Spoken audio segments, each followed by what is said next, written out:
Welcome, again, to this quiet corner of forgotten human history. Let your body settle and your thoughts drift gently into the warm dust of another age.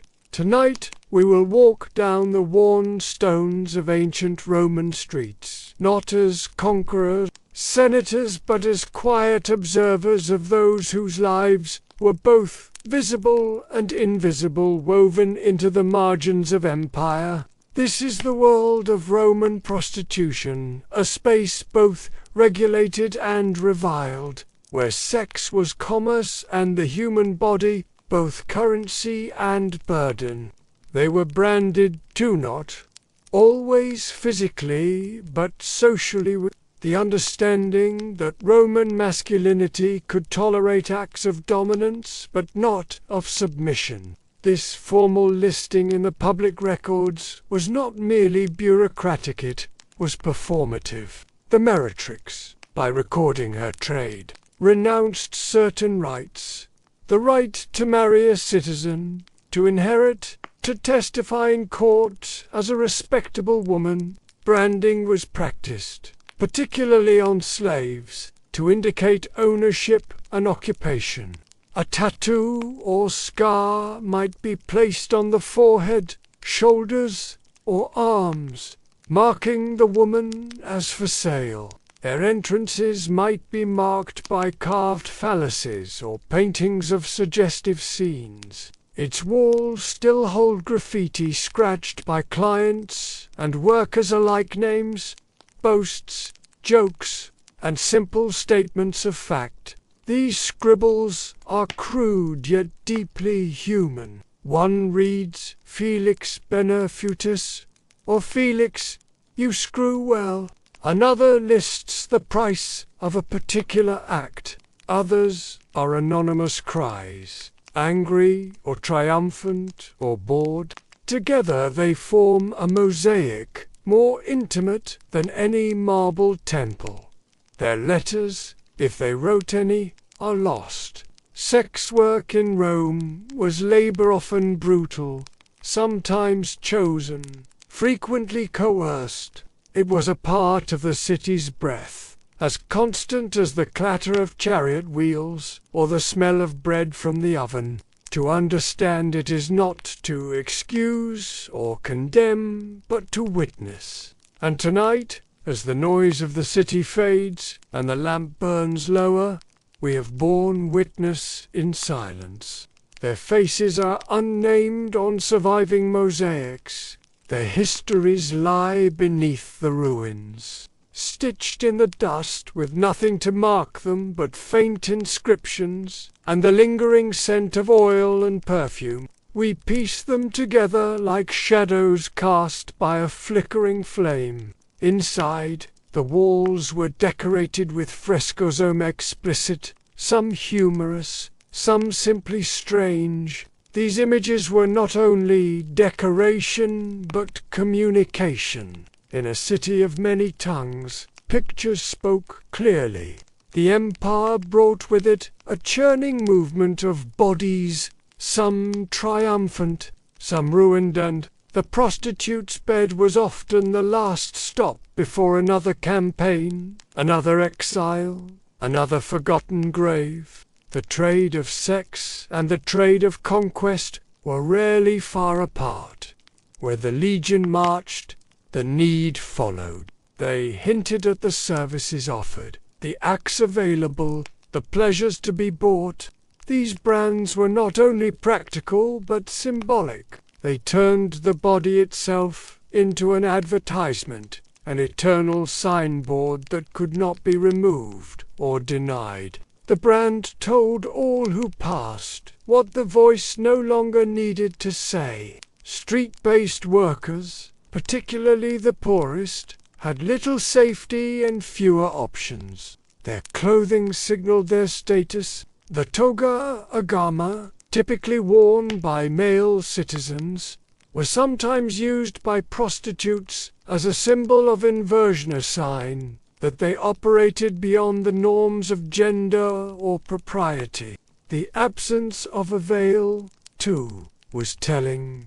Respectable Roman women covered their heads in public. The uncovered head was an open invitation. In this way, the state made sure that sex for sale was acknowledged, but not honored. Even the gods, it seemed, turned their gaze slightly to the side. They were characters in satire, subjects of poetry, symbols in legal debate. Juvenal, Martial, and Petronius all wrote of them sometimes with cruelty, sometimes with amusement, rarely with compassion.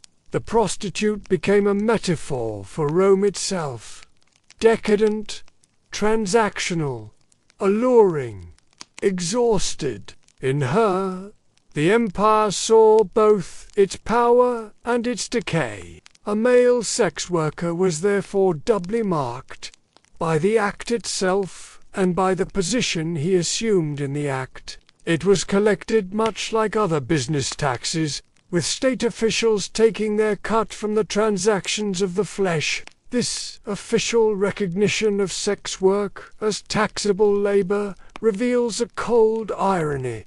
Though shamed, the prostitute helped finance the very order that marginalized her.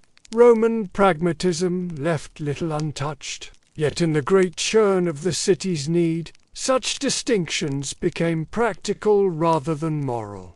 Pleasure had its price, and the market did not blush. The word itself, again drawn from lupa, tells us that these were places where the animal and the human mixed in sanctioned disarray. A typical lupanar was not grand. It was cramped and dark, with narrow rooms and stone beds built into the walls. A thin mattress or blanket might be added for comfort, but often not.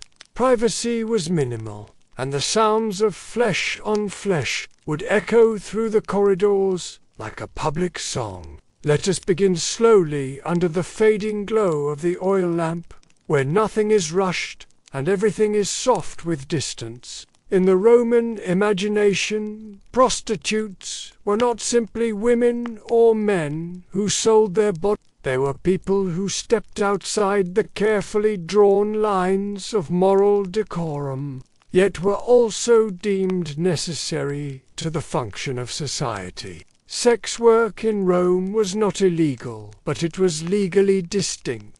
Those who practiced it were branded with a kind of civic scarlet letter, classified by law under the broad term meretrix, meaning she who earns. The title was not romantic.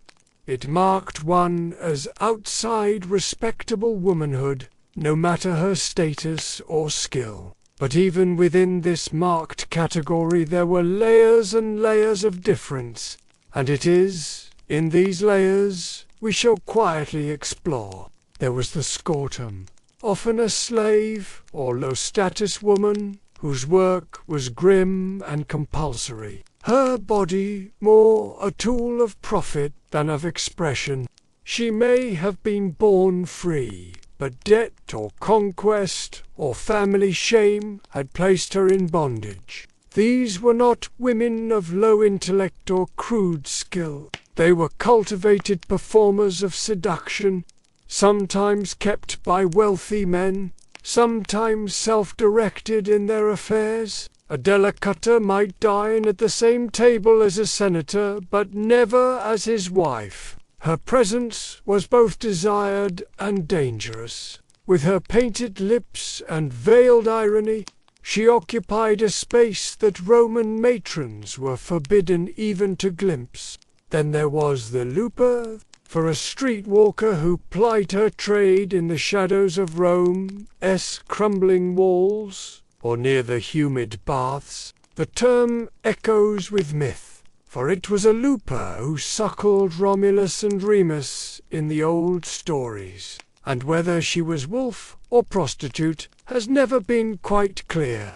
This ambiguity suited the Roman taste for symbolic precision wrapped in pleasurable confusion. Further up the tangled social scale were the delicatae, courtesans trained in music, poetry, and subtle flattery. Not all sex workers were women. Male prostitutes operated in brothels, bathhouses, and street corners, often serving both male and female clients. To engage in prostitution legally, one had to be registered. Taxation was part of the arrangement. Under the Empire, especially during the reign of Caligula and later, prostitutes were required to pay a tax known as the VAT. In some cases, registration involved more than ink. And then there were the lupanaria, the brothels, where the system of Roman sexuality found its most explicit form. These brothels were often located near markets, taverns, or theatres, places where crowds gathered and desires were stirred. The lupana of Pompeii, famously preserved in volcanic ash, offers one of the clearest glimpses into this world. Outside the brothel, sex was still for sale in alleys, under arches, in the hidden rooms of bathhouses. Interaction with Roman soldiers, travelers, and enslaved people was common.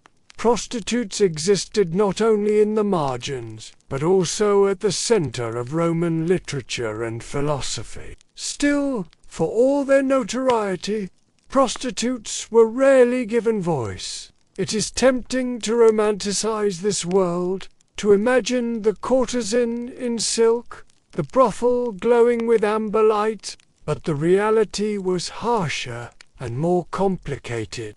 When the city still whispered in its sleep and the sky over the Palatine Hill had not yet decided whether to be blue or grey, a Roman prostitute began her day in silence. The hour before sunrise belonged not to the citizen, but to the labourer, to those whose work began where shadows clung thickest. Some days there was the rush of soldiers on leave, foreign merchants with crude accents and fuller purses, or lonely men avoiding the gaze of their wives. Other mornings dragged like a cart in the rain, empty of clients and full of uneaten time, but always the body had to be prepared. For those who worked within the brothel's walls, the outfit was dictated by the manager, often short tunics, loose enough to suggest and practical enough to shed quickly. She might hum, stretch, polish her sandals. She might lean against a pillar and play with a strand of hair. In the lupana, transactions were swift and mostly silent. A cup of wine, often cheap and sour, dulled the tension in the limbs, soreness in the thighs and back, the bruises left by careless hands or rough coins, the rawness that no ointment fully soothed. Disease hovered like a ghost. There was no germ theory, no antibiotics, only observation. The laughter of drunken men echoed louder, sometimes cheerful, sometimes sharp with threat. If she was a slave, she answered to her manager. She cleaned herself as best she could. She unpinned her hair. The paint on her face cracked and flaked. There was no arc of progress in her life, no upward mobility. They knew the intimate secrets of senators, the trembling requests of generals.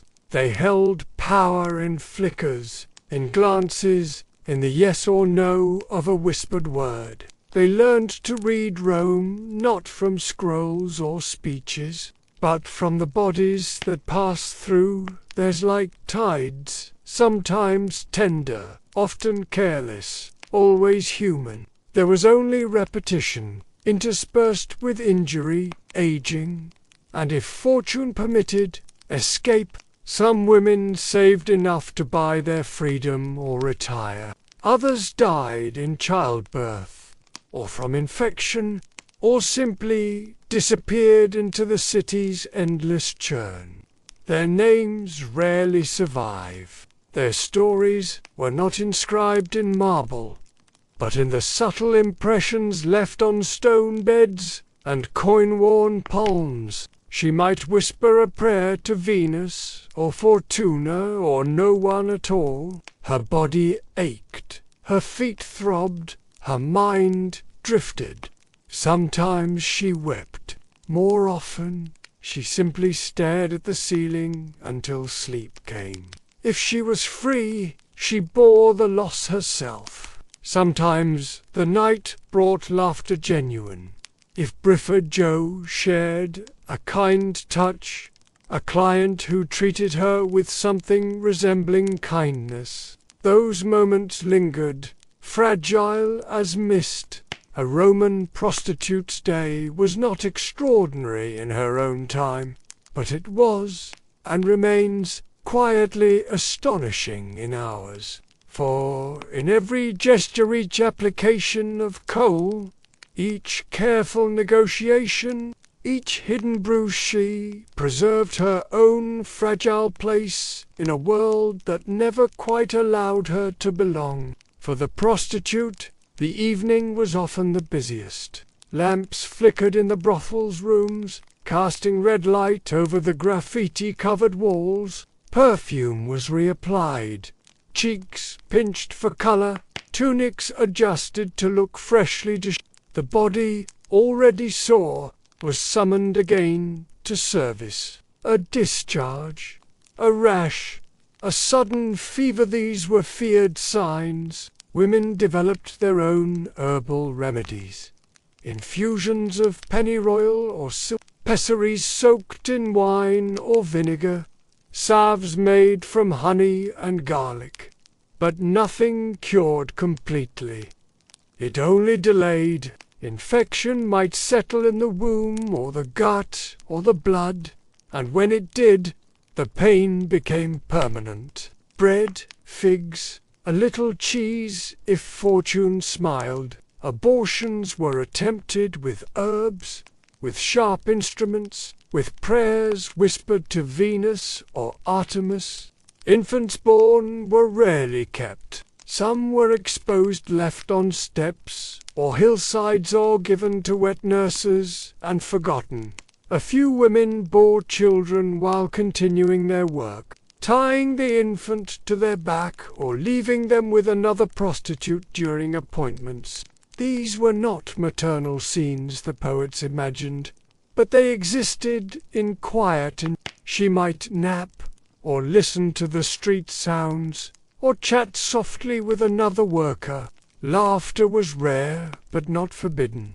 There were jokes, memories, whispered gossip about rich men who returned often, or brothel managers who skimmed the fees. There was envy of courtesans who lived in finer houses, irritation at the naivety of new girls, sympathy for those who cried too easily after the door closed. Stone beds, narrow rooms, linen sheets, rarely washed. Some brought their own oils. Others requested specific positions. A few murmured prayers or oaths to Venus while their bodies moved. The door might be unlatched or closed with a flick of the curtain. Outside the brothel, sex happened wherever there was space, in alleyways, in the back rooms of taverns, against the walls of temples after dusk. Privacy was never guaranteed, and safety even less so. All of it was silent labor, performed under the indifferent sun. On feast days, traffic increased. Saturnalia, in particular, was a chaotic blessing, when boundaries dissolved and even senators lost themselves in drink and desire. During those days, the hours bled together, and her body ceased to be her own, replaced by a series of mechanical acts and fleeting pleasures. Those who walked the streets or waited in taverns chose garments that clung or shimmered, that revealed just enough to halt a passer-by. Others lingered, seeking conversation or soft company. The most unusual asked not for sex but for the illusion of love. They wanted to be held, or kissed, or spoken to gently in a tongue not meant for them. The prostitute learned to read their faces before they spoke. Was this man here to hurt, to beg, to forget? She adapted quickly, becoming what they wanted without becoming it fully. That was the trick, to sell the self without spending it all. The veil was conspicuously absent. Respectable Roman women wore veils in public to signal chastity and submission. The sex workers' bare head and bare arms inverted that code. She became a visual dissonance, daring the eye not to look. Water was precious, and hot water even more so. If she could spare it, she warmed it with coals and wiped herself down, not so much to cleanse as to awaken the skin, to revive its performative mask. Cleanliness was a kind of costume, a soft illusion painted over weariness.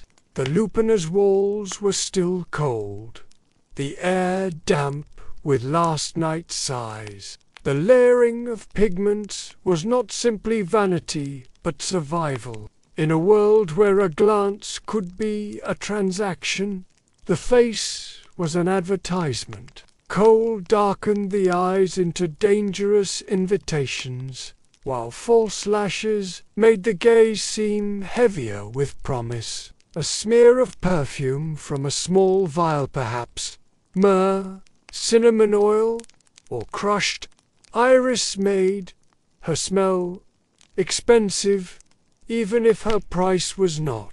Somewhere in the upper floors of nearby insulae, patrician wives stirred under linen, but here in the underfold of the city, in brothels and alley chambers and rented tavern rooms, a different woman lit her lamp and met her own reflection in a basin of water-worn hands, trembling slightly from the aches that had not slept.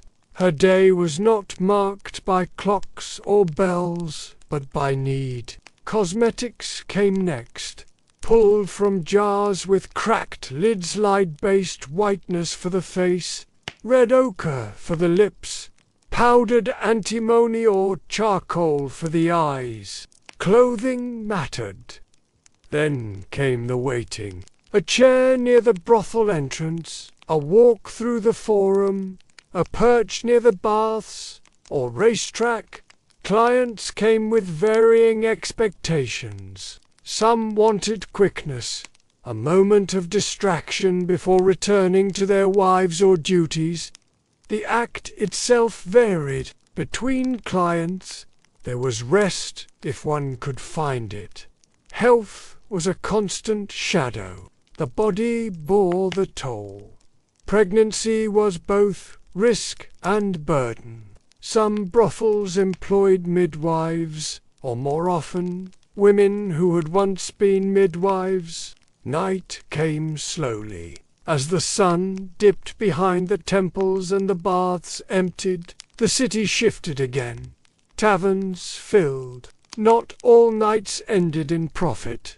Sometimes she was struck or robbed. Sometimes a client refused to pay or disappeared. At last, when the lamps burned low and the footsteps on the stones grew fewer, the prostitute returned to her space where the brothel cell, shared room, or rented bed in a tavern.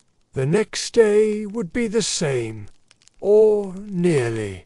And yet, despite all this, they lived. They survived longer than the emperors who taxed them. They belonged to no class and every class, to the margins and the center. They were despised and depended upon, named and unnamed, visible and unseen. The lupae breathed even when it was empty. Stone walls pressed close like a mouth held shut against confession, and the floor wore its own skin of ash and dust, and footprints that came and went without ever leaving. Outside, you could hear the rumble of carts, and the hiss of street vendors, and the occasional sharp laugh of someone who had just remembered something wicked. But inside the air thickened with scent and time. Oil lamps glowed low, their orange light licking the edges of faces. The bed was stone-covered, sometimes with a straw mat, sometimes with a worn cloth, sometimes with nothing. A niche in the wall held a small lamp, and perhaps a carved figure of Venus or Priapus, or both. The walls bore more graffiti added over years, in layers like sediment or skin. Some of it was crude, and some oddly poetic. "I saw her, and I drowned," said one in scratchy lines. Women shared remedies, whispered recipes of herbs and oils that might protect or cure or soften the edge of pain. Infants were bundled and placed near the fire, or sent away to nurses, or left at crossroads with tokens and hope. Their existence was assumed, like the turning of the sun, or the stink of the drains. They were not invisible, but they were not seen. That was the difference. Seen was something you remembered. Invisible was something you never noticed to begin with. Some women wore amulets to prevent conception. Others welcomed it, if it meant a break from work. There were no guarantees, only routines. The body was a temple, or a tool, or a tomb, depending on the day. The last client gone, the last lamp flickering low. The women washed themselves or tried. They rested, or wept, or slept. They cleaned their spaces. They fed the cats. They spoke little. They had survived another night. It had wide wings and a single black eye. No one knew why. Some said it was her soul. Some said it was her child. It was the only part of them that stayed. Names scratched into stone. Prayers shaped in crooked Latin. Hearts pierced by arrows. Wishes wrapped in crude jokes. These walls bore witness. These walls remembered, even when no one else did. Others said nothing, and simply traced its lines with their fingers when they passed. Some worked, some did not. When a woman grew ill, she was given time, if time could be spared. If not, she was replaced. The city did not lack forebodies. It never did. "She opened the sky, and I fell," said another. And then simply a picture of a phallus with wings flying toward a heart, and doorways, and the wooden lintels carved with tiny gods and symbols of fertility. Coins clinked. Curtains rustled.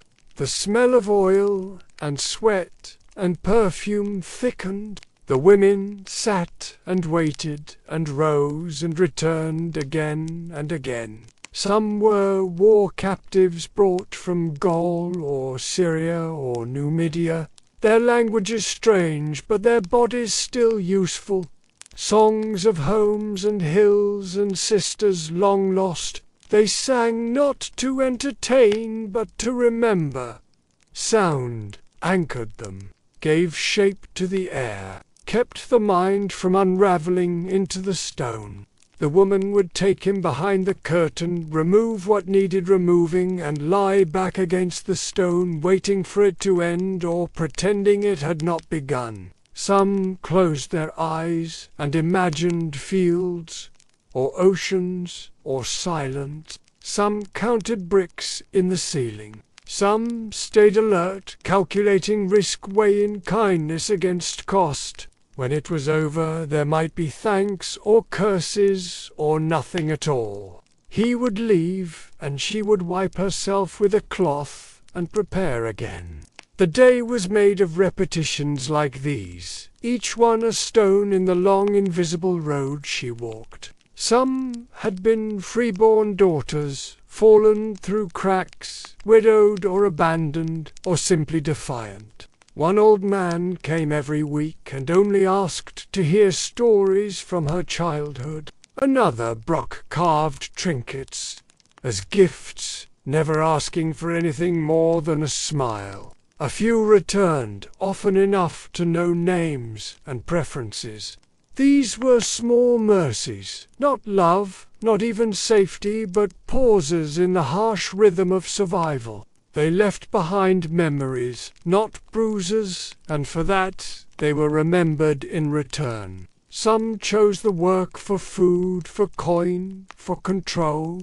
Others had no word for choice at all. They shared the space in shifts, sleeping in the back rooms, eating what they could find, bathing when they were lucky. They helped each other when they could, and watched in silence when they could not.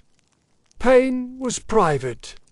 Recovery was communal. The rooms had no doors, just curtains faded from sun and breath. Some were plain, some embroidered, some stained with things no one talked about. Behind each curtain was a place where history happened, not the kind with senators and scrolls, but the kind written in bone and pulse. In Latin, the word meant wolf den, but the howling here was quieter than the word suggested, softer, more resigned, less hungry and more numb. Prices were not hidden, but neither were they fixed. Some rooms cost 2 asses, some cost for some came with wine or bread or the illusion of choice. The women did not advertise themselves with shouting or song. They simply sat, draped in robes that slipped from shoulders with practiced ease. They looked up at each new figure and waited for the glance that lingered. That was the signal. No words necessary. A nod, a tilt of the head, a movement toward the curtain, and the next scene would begin. There were 10 small rooms, each no larger than a stall in a market, and each with a stone bed raised from the floor, smooth with a wear of countless bodies and bodies again. The walls held graffiti like fingerprints, in clay names, prayers, curses, bargains, love notes, and strange doodles that never explained themselves. One simply said Felix was here and it was good. Another promised Venus a gift if she brought back a lost lover. A third simply carved the name of a woman with no title, no date, just a name like a whispered offering. The lupae was tucked into the heart of the city in the shadow of temples and bakeries and at the entrance sat the lanista, or sometimes a madam, or sometimes no one at all, just an open archway and a flickering lamp inviting those who understood. Inside the rooms nothing was clean, but everything was known. The women were called lupae, but they had many names. Some were born into slavery, sold before they had breasts. When a client entered, he was often already drunk or tired or both. Sometimes he spoke and sometimes he simply gestured. Not every client was cruel. Some were strange, some were lonely. Disease came like smoke, invisible, until it was everywhere. It passed from mouth to mouth, from blood to breath, from stranger to stranger, in the closed warm rooms of the loop. Children were born and lost. Some brothels allowed them, others did not. Outside the lupae life went on. Senators debated, gladiators bled, bakers kneaded dough. No one asked about the women behind the curtains. No one needed to. Sometimes the women sang low soft songs in languages not heard in Rome since the last conquest. One woman carved a bird into the wall beside her bed. At night the brothel glowed from within like a lantern on the verge of burning out. Men passed through like shadows on water. Laughter echoed, sometimes sharp, sometimes hollow. When morning came, the lupae fell quiet. The graffiti remained. Not all sex in Rome happened in stone rooms under oil lamps. The city was filled with corners and crevices and passageways where the oldest profession clung to the walls like ivy. They wore no soft shoes. Their sandals were worn to the cords, and their toes calloused against heat and stone. Some worked at dusk when the air began to cool and shadows deepened. Encounters happened in corners, behind broken fountains, beside horse troughs, in alcoves, meant for statues now missing their heads. If a man turned cruel, the only hope was that someone else might intervene or that he would tire quickly. Some carried knives, others carried nothing but memories of when it had been worse. The city did not protect them. The city barely acknowledged them. They were both inside and outside the law, too visible, too ignored, too low, too matter. Foreign traders who spoke no Latin but understood the tilt of a head. A woman might serve wine and lean too far over the table. She might sit on a man's lap and whisper a price. She might follow him to the storeroom and return with dishevelled hair and another coin tucked beneath her belt. The tavern owner took a cut. The patrons never looked twice. It was just another service, like warm bread or sour wine. Young boys eager to become men, old men trying to remember how it felt. The women did not ask questions. Women who could not afford space of their own hovered near the entrances. They were the grease in the gears, the silence beneath the shouting. They absorbed what others could not say aloud. They gave shape to desire and punishment and forgetting. They lived in the margins, and they bled into the center. They left no statues. They made no speeches, but they were there. In every echo of footsteps on stone, in every scent of sweat and oil and bread, in every alley where someone still waits for a glance that lingers. They offered oil rubs and soft hands and anything else that might follow. Some bathhouses permitted it, others looked the other way. The heat made people generous and careless. The steam softened the lines between want and shame. They left marks for each other on walls' chalk lines, symbols etched into bricks. They warned of violent men. They shared bread. They watched each other's backs. There was no guild, no temple, no goddess to protect them. There was only each other. They had long ago learned that curiosity was a luxury. Days when law and order turned inside out, and the streets filled with masked bodies and drunken chants. Some believed they were owed. Others believed it was a game. Some whispered prayers to Venus before touching them. Some spat afterward. Many said nothing at all. They left with their tunics askew and their consciences untouched, their bodies found in the Tiber, or curled in alleys, mistaken for drunks. If they were buried at all, it was without stone or inscription. No one carved poetry into their tombs. No one held festivals for their souls. But sometimes their names lingered, scrawled on a tavern wall, whispered by another walker, carved into the underside of a stair. On these nights, women who never walked the alleys found themselves pressed against columns exchanging favors for coins or sweets or garlands. It was not called prostitution. It was called celebration, but the body could not always tell the difference. They took the coin, or the bread, or the favor, and gave what was expected. Sometimes they were beaten for smiling. Sometimes they were tipped for crying. There was no pattern, only repetition. If they screamed, they might be beaten for the noise. If they disappeared, no one would ask. Sometimes they leaned against walls. Sometimes they simply knelt. There was no softness, but there was speed, and sometimes that was enough. There was no basin, no cloth, no oil to soothe the skin after use. Roman law allowed prostitutes to wear the toga garment, usually reserved for men. It hung awkwardly on the female form, heavy and stiff and unmistakable. To be seen in a toga without veil or stola was to be seen as public property.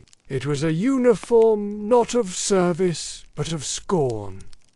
Some wore it defiantly. Others tried to disguise themselves in draped shawls or borrowed cloaks, but the eyes of Rome were sharp and quick to judge. The toga told the truth, whether or not the woman wanted it spoken.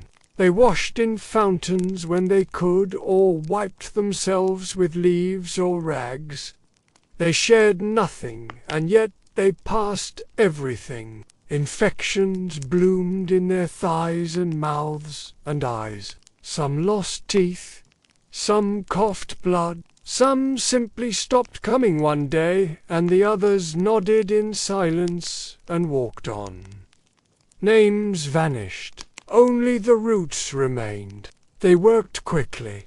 Men paid quickly. They moved on. The rhythm was not like the loop. There was no time for stories, or wine, or even names. It was transaction in its barest form, like bread sold by the heel. Others worked the morning rush catching men on their way to forums and fish markets. But most moved in the blue hours after sunset, when oil lamps flickered in the shops, and laughter echoed from courtyards, and the scent of grilled fish hung low in the air. They moved like ghosts without a house to haunt. In alleys and arcades, in the shadows of bathhouses, and under the awnings of smoky taverns, there moved another kind of worker one. Without curtain or coin box or watchful madam, these were the women who walked. They did not sit on the threshold of the lupae. They did not lie on carved beds or leave their names on plaster. They walked the paving stones until their feet ached and their eyes burned and their voices dropped to whispers. They walked until someone noticed them, and then they stopped. The Latin word for these women was ambulatrices, and their feet told their stories better than any parchment could. They had no signs, no shop front, no prices carved into stone. Their signs were simpler. The lift of a tunic, the way a shoulder bared itself just long enough to invite a glance. The meeting of eyes. The way one lingered too long beneath a column. Their tongues were fluent in silence and small gestures, a shift of weight, a glance downward, a hand on a hip. Those who needed to know already knew. Those who didn't walked past as if nothing lived in the cracks of the empire. There was no luxury in it. The street offered no cushion, no shelter from the wind, no place to rest between bodies. Violence was not an exception, but an expectation. There were no doors to lock, no guards to call, no madam to intervene. Disease followed them like a second shadow. Their clothing marked them. Men came from all corners. Soldiers with sand in their boots and silver in their fists, slaves with stolen coin and desperation. Sometimes they worked in taverns. These were not brothels, but they made room. The bathhouses were another world entirely. Public and private at once, they blurred the line between grooming and desire. Some women worked only in festivals. On certain days, the city bloomed with chaos. Saturnalia, lupacalia. The men who used them did not always consider themselves buyers. The women formed silent networks. A glance passed between them could mean danger or shelter or hunger. When they died, they did so quietly. Rome needed them, but never admitted it. Not all whose sole desire did so beneath the moonlight or in the shadow of taverns. Some women moved among poets and senators and men who wore purple-edged togas, not because they needed warmth, but because they needed the world to see. She read poetry aloud, as easily as she removed a sandal. She debated philosophy between courses of garum-drenched fish. Her bracelets chimed softly when she lifted her wine. She knew the weight of silence, and how to let it hang just long enough to make a man uneasy. They existed in the grey zone between performance and possession. Some were technically some remained legally slaves, but with privileges that made their bondage invisible. Others were entirely free, and simply lived the way a man might, surrounded by art, lovers, and unpaid debts. Their survival depended not on laws, but on favor. A patron's love could build them a house, his shame could send them to the streets. She lived not in brothels but in borrowed villas and gifted apartments, and sometimes even beside her patrons, in the beds that once held wives. A fall from favor was not merely social, it could be fatal. A rumor could dissolve invitations. Propertius wrote of Cynthia, who dominated his verse and his sanity. Wives were bound by lineage and duty. A wife's voice was for the household. A delicata's voice echoed through marble halls and lingered on statues. She could speak of politics and be heard. She could contradict and still be desired. She could disappear and leave ruins in her wake. A woman who lived alone with servants and silver and scrolls must have charms hidden in her hair. A woman who refused to marry must be under the influence of Venus herself. The idea that a woman could be both learned and lusted after, that intelligence could arouse, that softness could be a weapon, that a gaze could undo a kingdom. Rome tolerated many gods, but it never quite made room for women who mastered language. And yet they were there, reclining with a glass of wine and a dangerous smile. These whispers did not harm them directly, but they lingered in the air like incense. They reminded everyone that such women did not follow the laws of men or gods. Ovid played with the idea of the elegiac mistress, both goddess and tormentor. These women were both characters and creators. Theatre in Rome was itself a place of moral ambiguity, where desire and spectacle danced in public, not out of greed but strategy. A philosopher for conversation, a soldier for protection, a senator for influence, a young poet for amusement.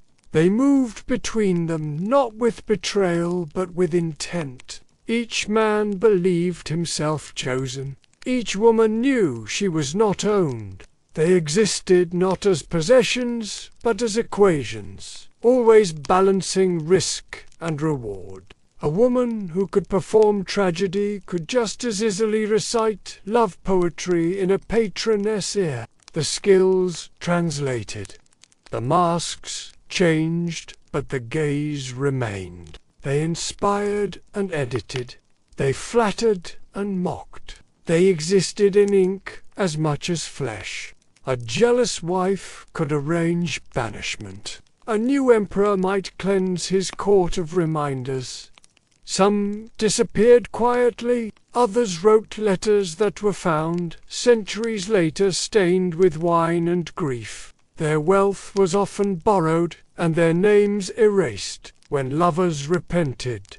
But they remained in poetry, in satire, in a quiet horror of moralists who could not unsee them. They slipped through the fingers of history, but left perfume behind. But while they shone, they were brilliant.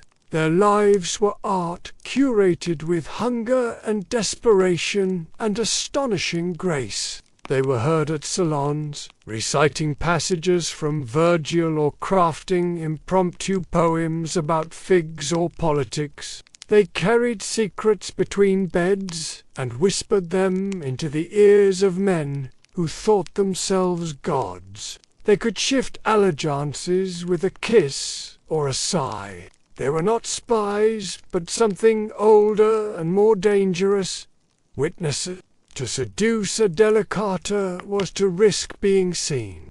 To keep her was to risk being undone. They had no armies, yet cities trembled after their passing. They were admired not just for the curve of hip lash, but for wit and cruelty and charm. Their power was subtle, the laughter that came half a second late, to remind the listener he was not quite as clever as he thought. Their clothing was selected not for modesty but for meaning.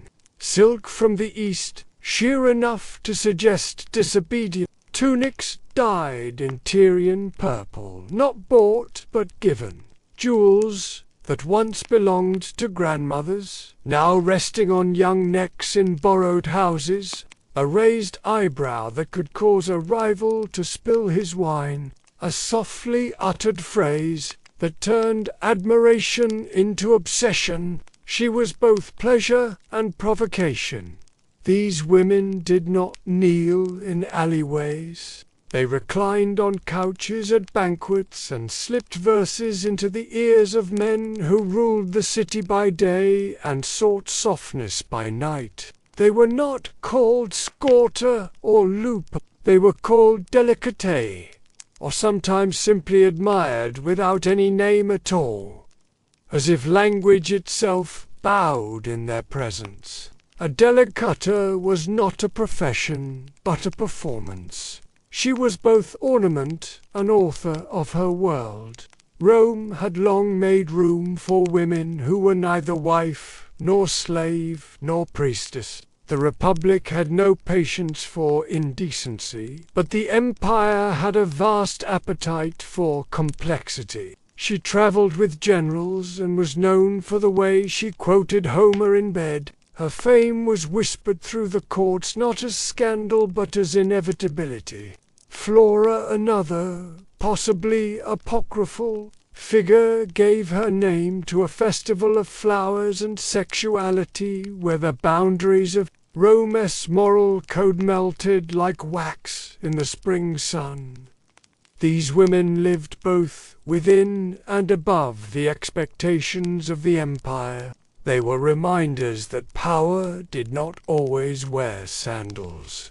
The delicata offered a kind of freedom disguised as submission. She offered conversation and music and touch. She arrived not just with beauty but with taste, the ability to distinguish good wine from great, the way to mix myth into seduction. She was not chosen merely for her body, but for how that body moved through language and light. There were famous names. Volymnia Cytharis, born a slave in the household of a wealthy Roman, became a companion to Mark Antony before he turned toward Cleopatra. They did not register as They were not taxed like common prostitutes. They were seen at dinners reclining on couches beside senators and consuls as musicians played behind bronze screens. Some moved through political circles like perfume clinging to scrolls. They used their bodies the way others used words. Every movement was choreographed.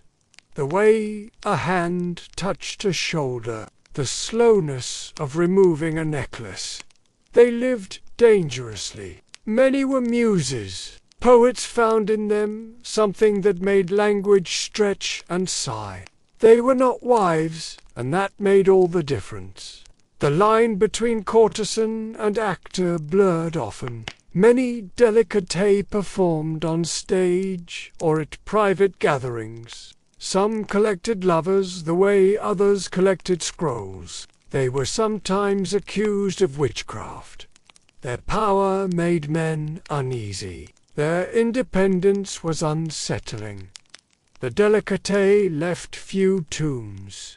Their legacy was not carved in stone, but in desire. In the old light of Roman morning, when the temples still cast long shadows over the cobbled stones, it was not always easy to tell where the body ended and the divine began. Religion in Rome was not a thing kept behind walls or hidden beneath robes. It breathed in the streets through every sacrifice, every altar, and every oath muttered over a cracked goblet. It moved through the people like a scent rising from hot stones. And sometimes that scent was erotic. Sometimes it smelt like sweat and oil and longing wrapped in ritual and whispered between gods and mortals. A minor god with a major presence, Priapus, was painted on walls and carved on fountains, not as a symbol of shame but as a guardian of gardens and groins. He was the god of excess, of too muchness, of rude awakenings. His giant member was less invitation than warning. Protect your fruit, your figs, your daughters, or Priapus will have them. And in a way this was sacred too. The sacred vulgarity of the human form when it can no longer pretend to be anything else, but given away in ritual as a way of stepping into womanhood. These stories live in the cracks of myth. They were banned from temples, yet sometimes performed in religious festivals. They were mocked in plays, and then invited to sacred feasts. They wore the mark of infamia, but were also the first to be sought when a new god needed honoring with ecstatic rites. Their presence was profane but useful, like blood poured onto an altar. The moralists, a quiet reminder that sex and family were not so far apart, that life began in a gasp, that pleasure was part of the cycle of crops and births and seasons. The Romans understood that even the most sacred things begin in sweat. The censers, the spitting over one's shoulder after sex to keep the spirits calm, these were not superstitions, but technologies of intimacy, ways to tame the gods inside and outside the body. The senators who prayed in public and dallied in private, they tried to draw lines. It is whispered, not stated. It is a soft breeze through the fig trees behind the temple of Venus, a footstep in the empty baths at dusk, a woman lighting a lamp and murmuring a name into the silence, a ritual that cannot be proven but feels true in the bones. Sacred here, profane there, but the lines never held. The human body moved too much. It slipped through boundaries like wine through cloth, and where it moved, the gods followed. Or perhaps it was the other way around, necessary to stir the gods, even if never fully welcomed into their homes. In tales of Vestal virgins who were punished, not for sex, but for breaking the bond between fire and purity. Mars and Venus were caught mid-act in a trap of net and shame, and yet worship continued. The divine in Rome was not removed from the body, but entangled with it. The gods mirrored human desire and human failings. They lied and loved and lusted, and the people offered them stories as offerings. Myth was a form of prayer shaped like a kiss. The Vestals were sacred but sterile. Their virginity was the price of Rome's safety. If one of them faltered, she was buried alive. They offered sex as ritual. They anointed their bodies with oils and called on Venus before each act. Ovid especially taught seduction as though it were sacred geometry. His Ars Amatoria was banned later for corrupting morals, but at the time it read like scripture for the art of touch. He understood that love was a game of symbols, that the offering of a fig or the brush of a hand was liturgy in disguise. They believed that pleasure opened the gates of the divine, that climax was a kind of communion, that the body's trembling was not weakness but revelation. These were not temple prostitutes in the Eastern sense, but practitioners of something older and deeper.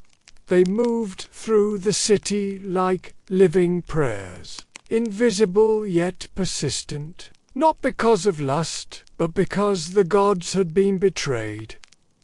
Venus was never far. She of the golden laughter, the laughter that loosened belts and bent knees, rings carved with winged genitals, flying like doves across the sky. There were spells murmured into the wind over wax dolls, shaped like lovers who had strayed, curses etched on lead and folded into tombs. Seduction was not always left to perfume and glance. Sometimes it required herbs and honey and grave dust. Magic was a tool not of illusion but of control, and the line between sex worker and sorceress was never fully drawn. She of the myrtle leaves and doves and half-closed eyelids, they tied knots in hair and buried apples beneath thresholds. They whispered syllables that made air tremble. Some kept altars in back rooms hidden behind curtains, where Venus and Fortuna received offerings together,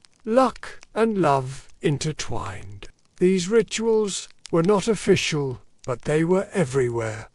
In the gestures of hands touching statues, in the coins dropped into wells, in the way a woman stepped across a threshold with her left foot first. Venus was not a goddess of love in the soft pastel sense, but a deity of attraction and entanglement. She pulled bodies together like threads in a loom and made lust not a sin but a celebration. Her temples were not places of chastity. Offerings to Venus were not just flowers and honey, but flesh and desire. She accepted coins and cries, and sometimes the entire trembling presence of a body offered up in a kind of trembling prayer. There were rumors, always rumors of sacred prostitution in Rome. Though like all things sacred and profane, these stories float between truth and fable. In the eastern provinces, where Roman power stretched its fingers into older lands, it inherited older practices. In Syria and Cyprus and parts of Mesopotamia, cults of Astarte and Ishtar and Aphrodite lingered, where it was said women offered their bodies to strangers in the name of the goddess. They lay not for pleasure or coin, but for sanctity. Their surrender was not a transaction, but a transformation. Rome looked east and saw mystery, and then it claimed that mystery as its own, whether or not it understood it. There is little in Roman law or record that confirms sacred prostitution as an institutional practice within the city itself. But belief is slippery, and what Rome did do was mix desire with divinity in smaller, more private rites. Infertility festivals, like the Floralia prostitutes, danced in the streets with garlands in their hair and nothing on their feet. They played the part of flowers blooming. They acted out rebirth in the bodies of women, already called impure by law, but holy by instinct. It was a festival of misrule, where men and women reversed roles, and morality was turned inside out like a robe stripped from the body in springtime heat. Priapus, too, stood guard in these spaces. Half man, half joke, entirely erect. There were amulets worn by women to ensure fertility. Tiny phalluses on chains to dangle between breasts. Women used these tools to keep lovers faithful, or to bring back a client who had wandered, or to draw the eye of a man who paid well and drank better. There were rituals older than Rome remembered, rites of passage, where virginity was not prized in this strange and sacred. Landscape prostitutes were both insiders and outsiders. The gods themselves were not chaste. Jupiter turned into bowls and showers of gold to seduce mortal women. Some women called themselves sacred, even if the priests did not. Roman authors had their say. Pliny and Plutarch and Ovid played with the line between ritual and desire. There were also those who feared this blending. In private homes, small lariatha, household shrines, sometimes held statues of Venus alongside images of ancestors. So, too, did they understand the power of gesture, the hand signal against the evil eye, the locking of fingers behind a back. In the end, the idea of sacred prostitution in Rome lives more in the space between fact and memory. The Roman world did not lack rules. It breathed them like incense in temples or dust in courts. Everywhere there were boundaries, not just of stone or wall, but of permission and expectation. The Republic, and later the Empire, saw itself not just as a city of conquest, but a city of order. And in such a city, the sexual body had to be measured and placed, not erased, just classified. And once classified, taxed. Prostitution was not illegal. That would have been impractical. But it was made visible, marked, separated, because Rome needed its desires. But it also needed to say that those desires belonged elsewhere. A prostitute in Rome was defined not by what she did, but by how often she did it and whether she sought payment. To sell oneself for sex only once did not make one a prostitute. To do so often, and to live from it, that made the label stick. The term meretrix, from mera, to earn, she who earns. It was not a romantic word, nor was it especially cruel. Just practical, a designation in the social fabric, like potter or baker or weaver. The meretrix stood in the registry like any other. Tradesperson, though the fabric she worked was flesh. Under Augustus, the emperor of golden temples and moral stone prostitutes were required to register with the aediles, magistrates responsible for markets, buildings, and the supervision of public morals. Once registered, they were listed as infanes, people without good reputation. This was not a condemnation, but a legal category, alongside actors, gladiators, and those who made their living with the body. Infanes could not marry freeborn Roman citizens. They could not inherit or testify in court unless under torture. They stood outside the circle of civic dignity, even if the city itself relied on them. Taxes, too, played their part. A Lex Julia decree instituted a special sex tax, sometimes collected at the brothel door, sometimes paid as a license to work. Like street vendors or butchers, prostitutes paid for the right to exist publicly. In this way, the state sanctified the act with silver, even as it shunned it with speech. The money went into the imperial coffers, and the moralists turned their faces away. A kind of silent agreement. We will let you exist, if you do not claim respect. The toga, again, made its return not in marble or pride, but as a warning. Prostitutes wore the toga instead of the stola, the draped robe of married women. To wear the stola was to claim modesty and domestic virtue. To wear the toga was to say, I do not belong to a man. I am available. It was a reversal of the male garment, a play on the public. In this way, clothing became legislation. Fabric became law. And every step on the street was an echo of a legal decree. Augustus tried harder than most to control morality.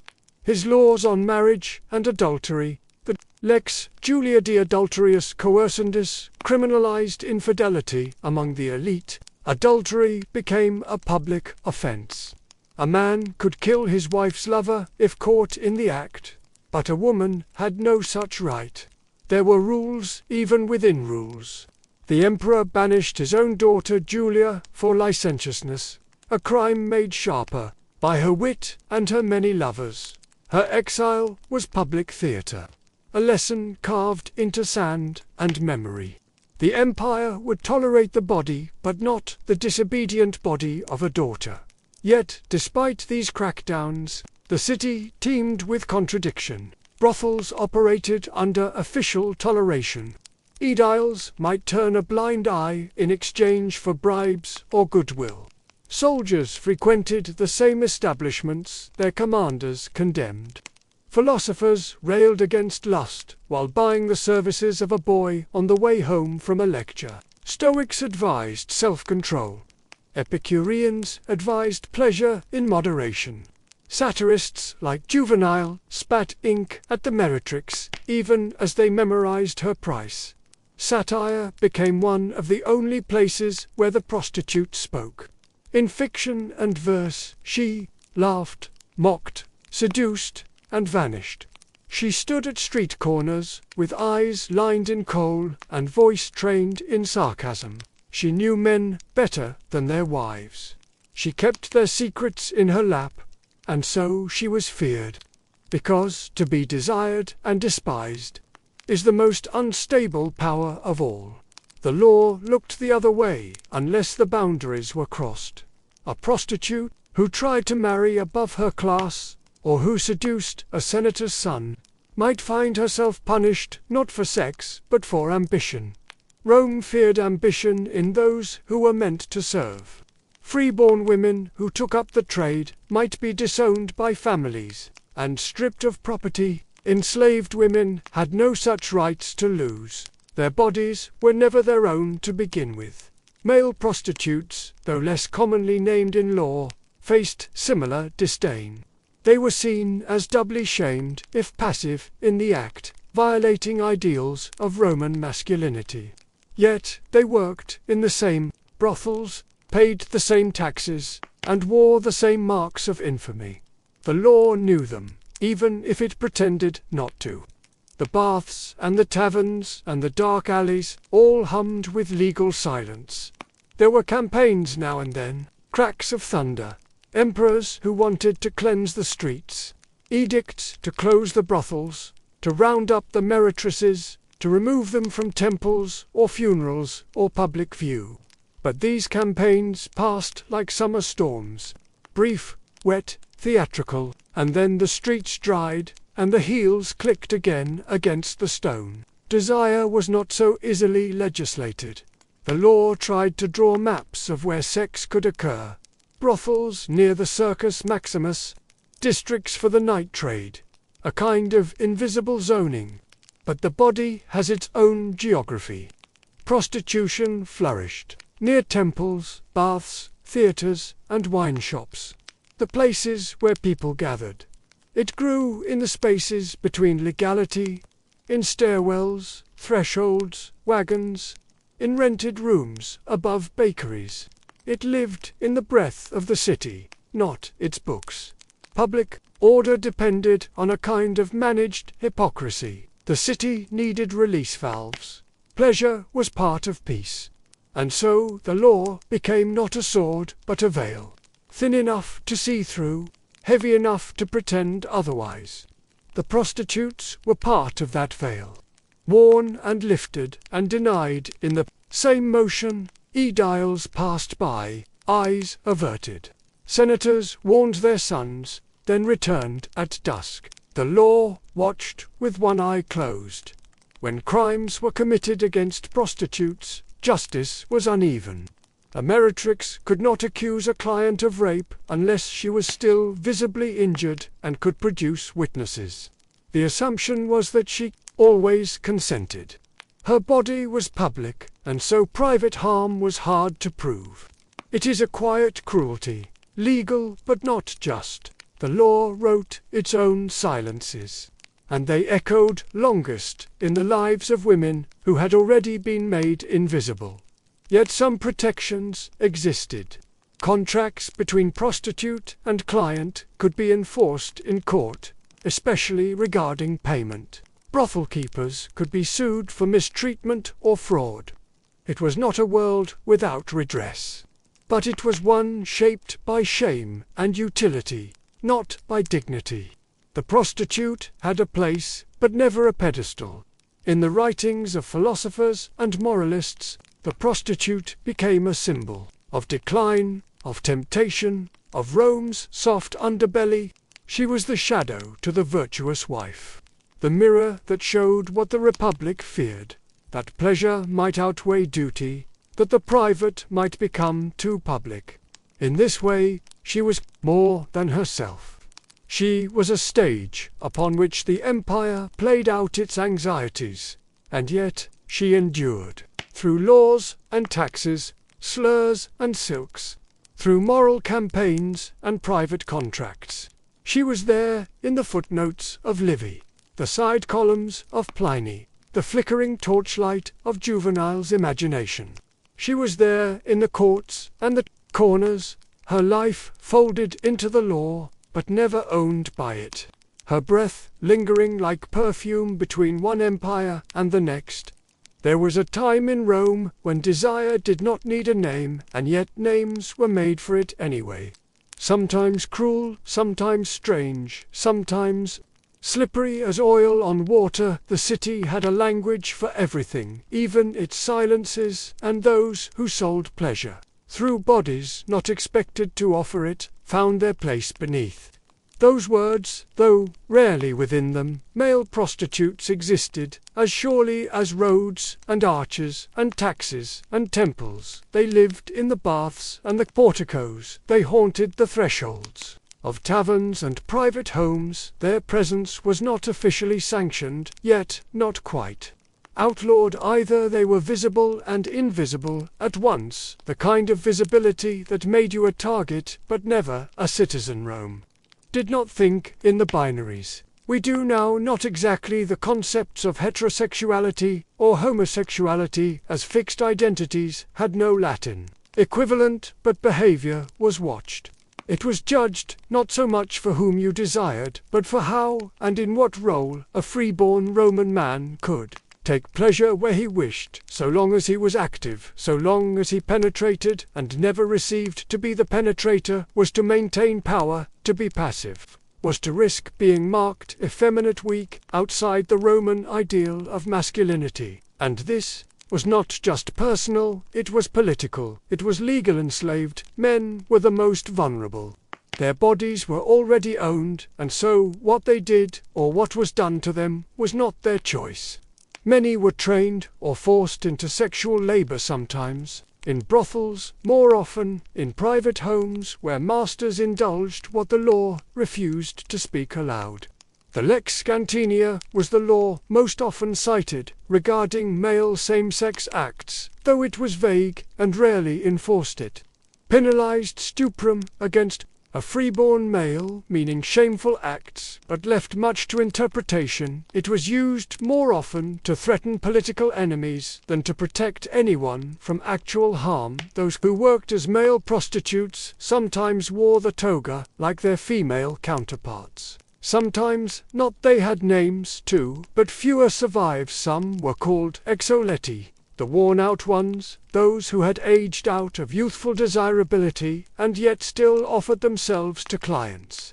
Others were called synodi, often slurs used to mock those seen as passive, as flamboyant, or eager to please. The line between insult and occupation was thin. The city whispered and watched and judged, but it also paid and returned and desired again. Literary sources offer flickers of these lives. In Catullus, in Martial, in Juvenal, there are sneers and sighs, envy and mockery poems about boys too beautiful to resist, about men who loved them or loathed them, about transactions masked as love and love masked as transaction. But these are not voices of the workers themselves. These are masks performed by poets and elites.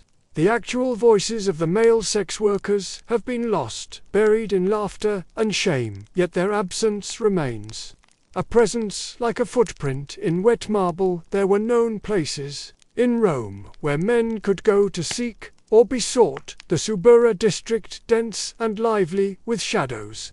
The Circus Maximus, where the mingling of bodies in sport led to mingling of bodies in other ways. The baths, especially the larger ones, like where steam hid everything, and nothing, where touching happened through water and glances, and sometimes coined the latrines. Too, oddly enough, were places of encounter, not just for relief, but for transaction. Graffiti found on walls and doors testifies to this. Crude and clear inscriptions, offering services, naming prices, inviting or warning, a form of advertisement that bypassed official censorship through sheer persistence. In the brothels, there were rooms for men who sold to men, but they were fewer than those for women. Male clients might seek male workers, more discreetly hiring them through intermediaries or keeping them within households. In this way, male prostitution often blurred with slavery and patronage and coercion. Some men sold themselves freely, others were sold repeatedly. Their labor was both body and submission, and the difference between sex and violence was often just who held the money. Some emperors were infamous for their indulgences. Nero is said to have married a young freedman named Sporus in a public ceremony after having him castrated to resemble his deceased wife. Elagabalus, centuries later, performed weddings with his male lovers dressed in gold and silk. These stories come to us through scandal, through exaggeration, but they tell us what the Romans feared and what they remembered, that sex was not always contained, that gender could slip, that desire made fools of emperors and subjects alike. Beyond the brothels, beyond the gossip, there were relationships between men, not always defined by transaction, not always public or punished. Inscriptions from tombs sometimes speak of love between men, though always cautiously. An epitaph for one Lucius to another speaks of unmatched affection without naming. It has more than friendship. Poets wrote of male beauty with aching clarity. Petronius, in his Satyricon, gave us a whole world of fluid desire, comic and cruel, erotic and absurd.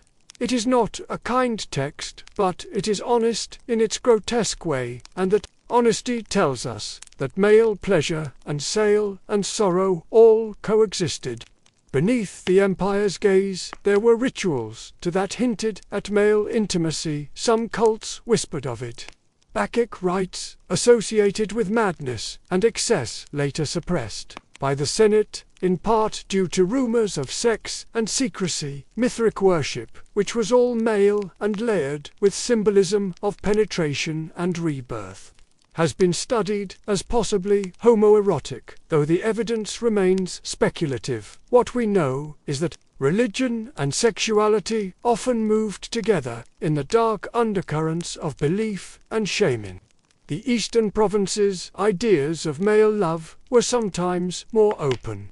Greek traditions lingered where older men mentored younger boys, a system that blurred the ethical and the erotic. Rome adopted and rejected these models, in turn, depending on who was watching and who was writing. In Egypt, in Syria, in Asia, minor male-male relationships sometimes had more space to breathe, though even their breath could be taxed, could be punished, could be bought. Some male prostitutes carved out autonomy, rare but possible. Those who saved enough could buy freedom or operate as independent workers. Some formed relationships with clients that offered protection, if not equality, but the risk was always present to be abandoned, to age out, to fall ill and be discarded without law, without burial, to vanish into the gutters of memory.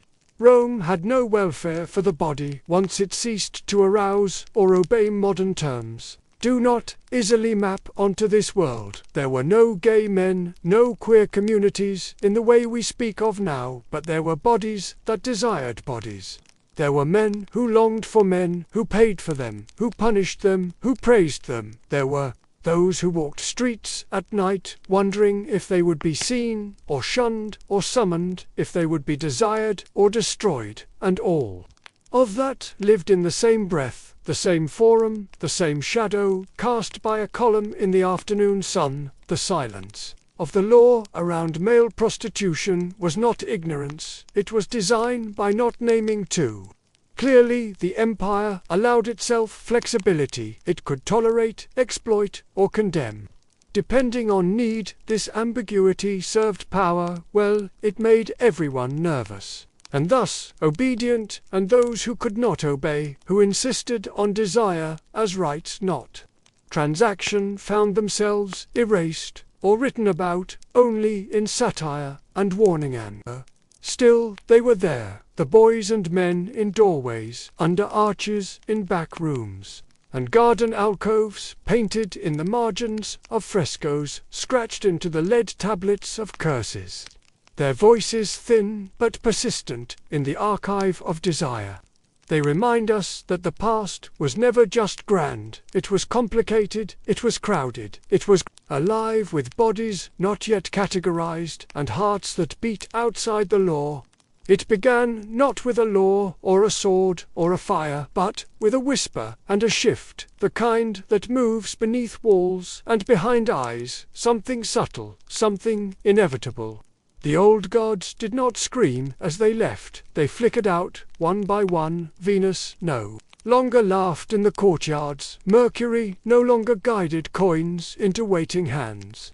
The lupae still stood its beds, still warm, but the world around it was changing, brick by brick.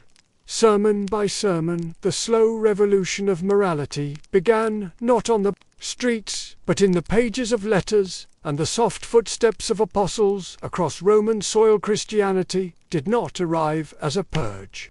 It arrived as a memory, as a promise, as a new kind of law, etched not into bronze, but into breath. At first it lived alongside the empire, tolerated, and then reviled, and then embraced, and once embraced, it began to reshape what had always been called normal. Sex was no longer a matter of transaction or status. It became a matter of sin, of soul, of salvation. This did not happen overnight. The lupae did not collapse in a single winter, but by the 3rd and 4th centuries, the shift was visible, especially in the language that surrounded sex and the body, where once prostitution was regulated, taxed, and woven into the economic rhythm of the city. Now it was shamed not merely by philosophers, but by preachers.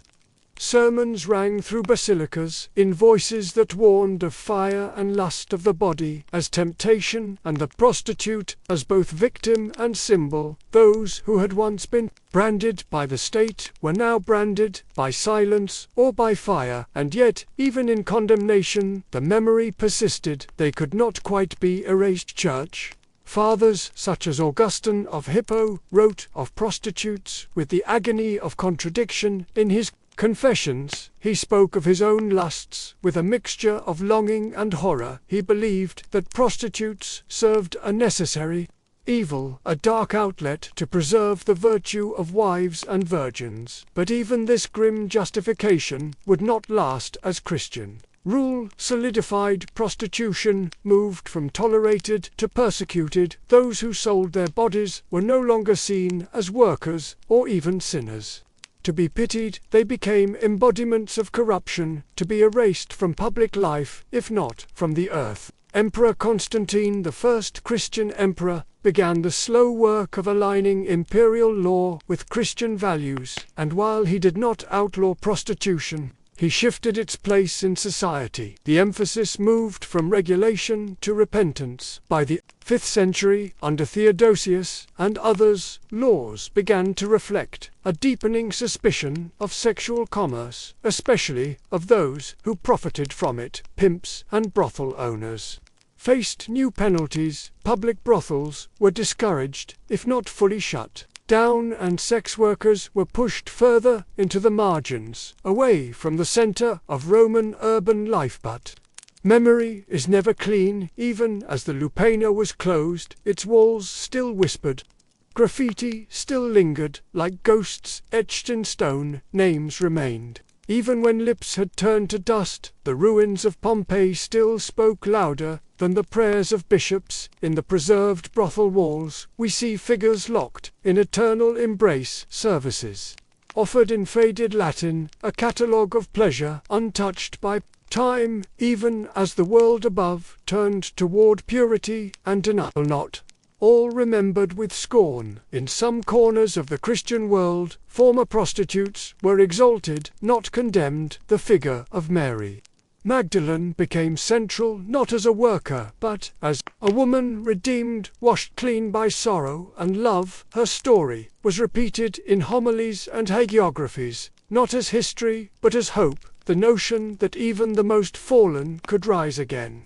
It was a story that soothed and controlled, at once promising forgiveness while reinforcing shame. In late antiquity, women who left prostitution were sometimes accepted into religious life. Penitent prostitutes became a trope in saintly legend, not as truth but as symbol. Their lives were rewritten into tales of conversion, their pasts used as dark contrast to holy light. Saint Pelagia, once known as a famous courtesan, reportedly threw her jewels into the sea and clothed herself in sackcloth, living the rest of her days in silent repentance. Her story, like so many, was shaped by male authors who saw in her not a person but a lesson, a parable wrapped in flesh. Some who did not repent were punished with spectacular cruelty under Justinian. In the 6th century, laws were enacted that made it nearly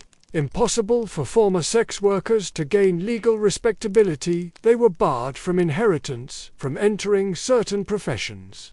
Their bodies continued to be policed even after they had left the work. The stain of prostitution was seen as permanent, a scar on the soul. As much as the skin, brothels were not simply closed, they were often destroyed, burned, or repurposed into churches and monasteries.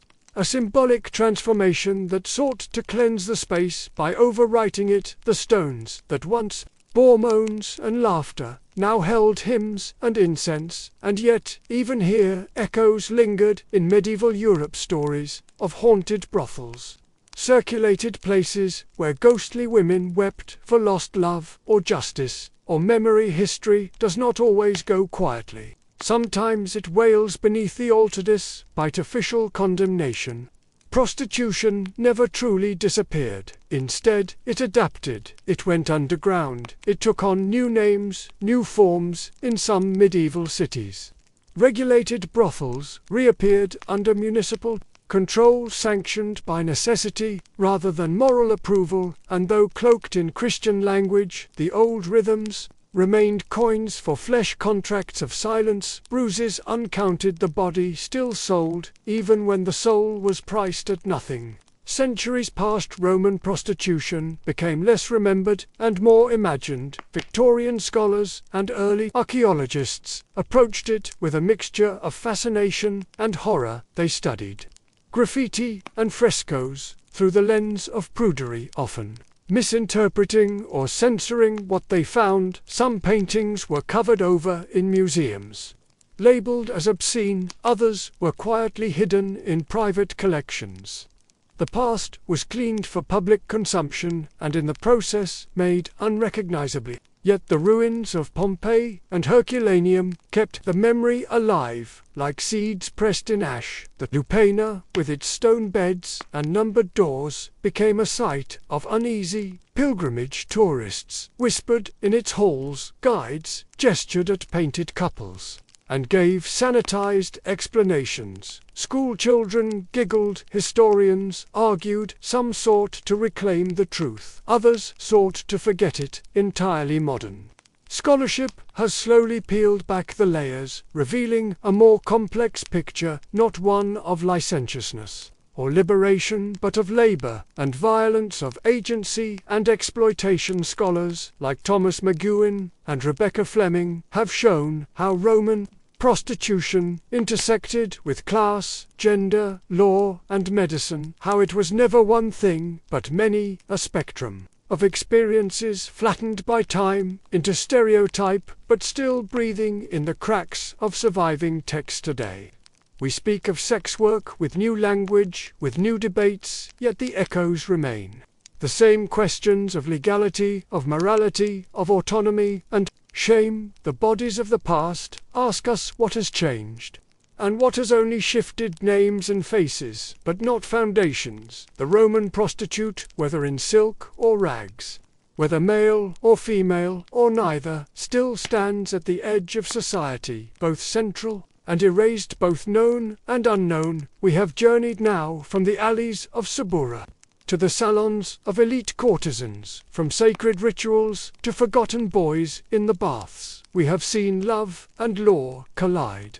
We have watched emperors by desire and bishops burn it. We have read poems carved into stone and sermons etched into silence. We have walked the corridors of the Lupana and paused before its potent narrow beds. We have felt the heat of scented oil and the cold of disapproval. What remains is not just history, but the human thing beneath it, the ache for touch, the cost of survival, the strange bargains made between flesh and fate. This is what history often forgets, that behind every name was a breath, behind every law a trembling hand, behind every condemnation a yearning van. So now, as we end, let the memory settle like dusk across tiled roofs. Let the voices fade, not into forgetting, but into rest, the kind of rest that holds memory without judgment, the kind of sleep where past and present meet without fear or shame, the kind of sleep where candles do not burn out, they simply glow quieter. Thank you for walking through this strange and shadowed world. Thank you for listening to the stories the empire tried to hide, or rewrite, or bury. In Ashna, it is night, and the city is still, and the walls do not speak, and that is all right. The Lupana sleeps. The brothel ghosts turn over and smile. The frescoes hold their laughter, and the bed is warm, and the floor is cool, and the past has closed its eyes. Good night, sleep well, and if you dream, may it be of lamplight on stone and the sound of sandals passing softly into history.